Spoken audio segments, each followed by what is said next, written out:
Taxi.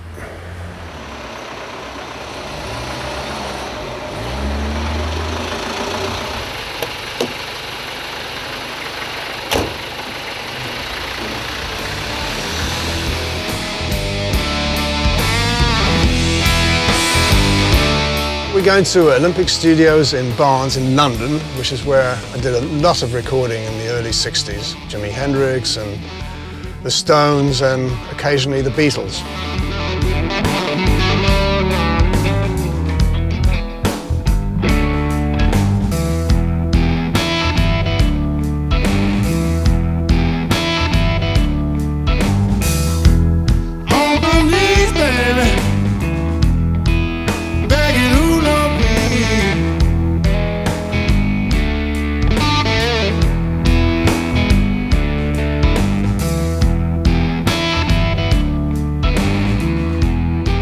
When he played the guitar, there was a unified body of work. It's the guitar, the hands, the heart, the brain, it all became one.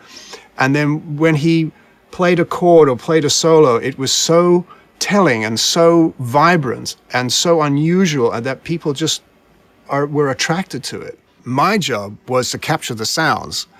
And Chas kind of left that up to me, and then Jimmy and I sort of got into it. You know, it was always a challenge because Jimmy would go out in the studio and do something with the amp, and I'd run in and have a listen. Then I'd run up to the control room, do some fast twiddling of knobs and put some reverb, some compression, some EQ on. And then he would come in and have a listen. Oh, yeah, all right. Then he would run down into the studio, and it was like we kept upping the ante.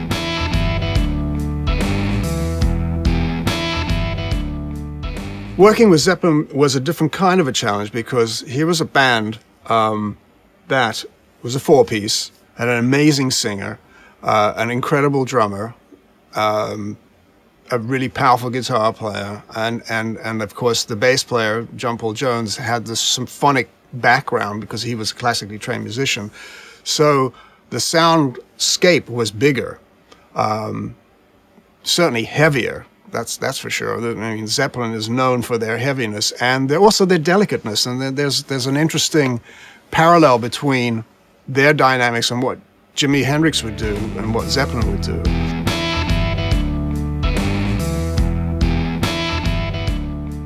In the Waves Artist Signature Collection, we've created this very, very cool program so that you can turn one knob and you can get a sound just like Jimi Hendrix. And you can turn the knob again and you'll get a Led Zeppelin sound.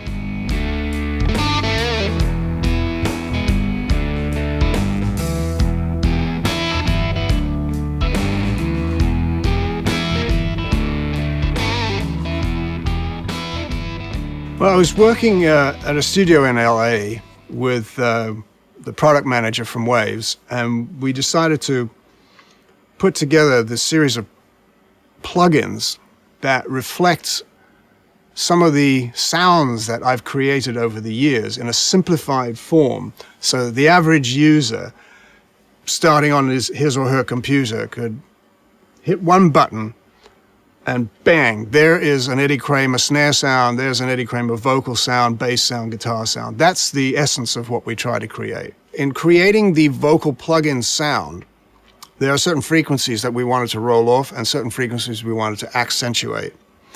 Not only that, we also want to be able to compress that vocal and give it the right amount of compression so it's not out of hand, that it just gives you enough squash that when you put it in the mix that the vocal sits nicely.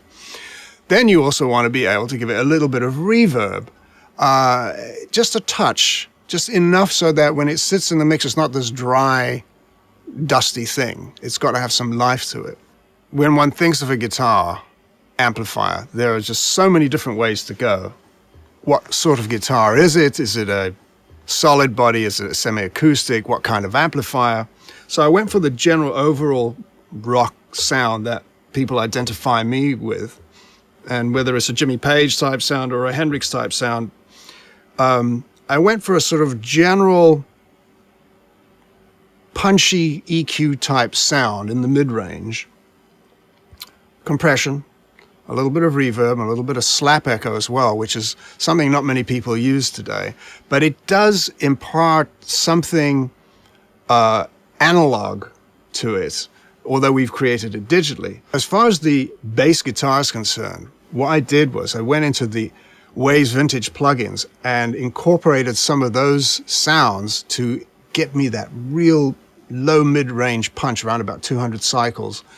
Use some of the sophisticated compression that's available from the Waves plugins, and made a series of sounds that when you hit that one knob, you're going to get a mammoth bass sound. I found that the fact that I was able to think analog as I was creating the digital sounds, I kept thinking analog, digital, how can I make that comparison? And I was able to mentally switch between the two. For instance, if I was putting up an analog sound and I wanted to make sure that the digital sound was exactly the same, I'd make this mental switch, just fast, back and forth. And then as I was making the comparison, I said, you know, the digital sound is just as good as the analog sound. And that's what I was after. Well, I think these Waves plugins are going to be great for the top professionals, you know, who just want to hit a button, bam, all right, that's going to help my mix, that's fantastic. And the kid who's starting out, who's maybe 15 years old and just messing around the computer and downloads his stuff and goes, wow, that's so cool. Oh, I can get a Hendrix or a Zeppelin sound. I love these plugins because it enables you to eliminate the days going in the studio trying to figure out what the snare sound's all about, what the bass drum sound's all about, and oh, where do I put the hi-hat, and where's the overhead mics, and what's the EQ and all of that. I've done that. I've got a fantastic bass drum sound.